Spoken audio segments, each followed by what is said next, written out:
Today marks the completion of 9 months of America's war against ISIL.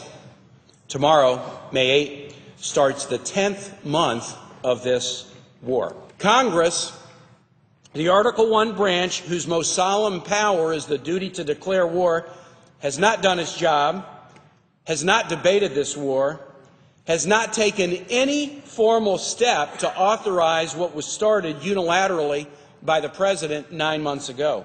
In the Senate, there's been no authorization, vote, or even debate on the floor. The Senate Foreign Relations Committee did report out a war authorization in December, but it died without floor action at the end of the 113th Congress. In the House, there has been no debate or authorization on the floor, and in fact, there has been no action in any House committee in the 9 months of this war.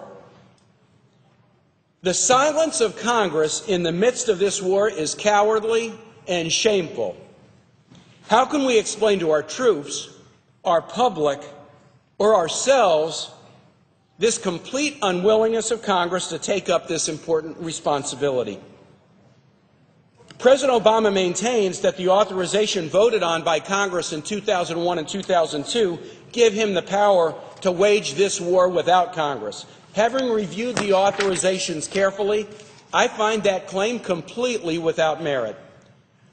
The 2001 authorization allows the President to take action against groups that perpetrated the attacks of 9/11. ISIL was not a perpetrator of the 9/11 attack. It was not formed until 2 years after the attacks in 2003. It is not an ally of al-Qaeda. It's fighting against al-Qaeda now in certain theaters.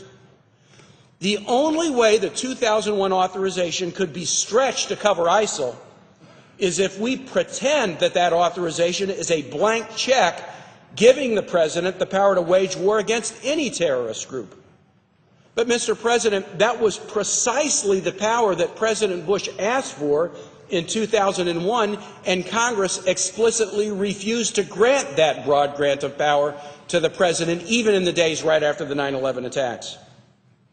The 2002 authorization to wage war in Iraq to topple the regime of Saddam Hussein also has no relevance here. That regime disappeared years ago. The President does not have the legal power to maintain this war without Congress. And yet Congress, this Congress, the very body that is so quick to argue against President Obama's use of executive power, even threatening him with lawsuits over immigration actions and other executive decisions, is strangely silent and allows an executive war to go on undeclared, unapproved, undefined, and unchecked.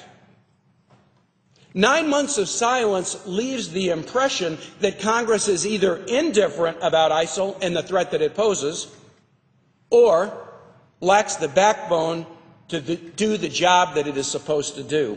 So to conclude, Mr. President, I hope we'll remember that right now, in places far from their homes, thousands of members of the American Armed Forces are risking their lives on behalf of a mission that Congress has refused to address for 9 long months.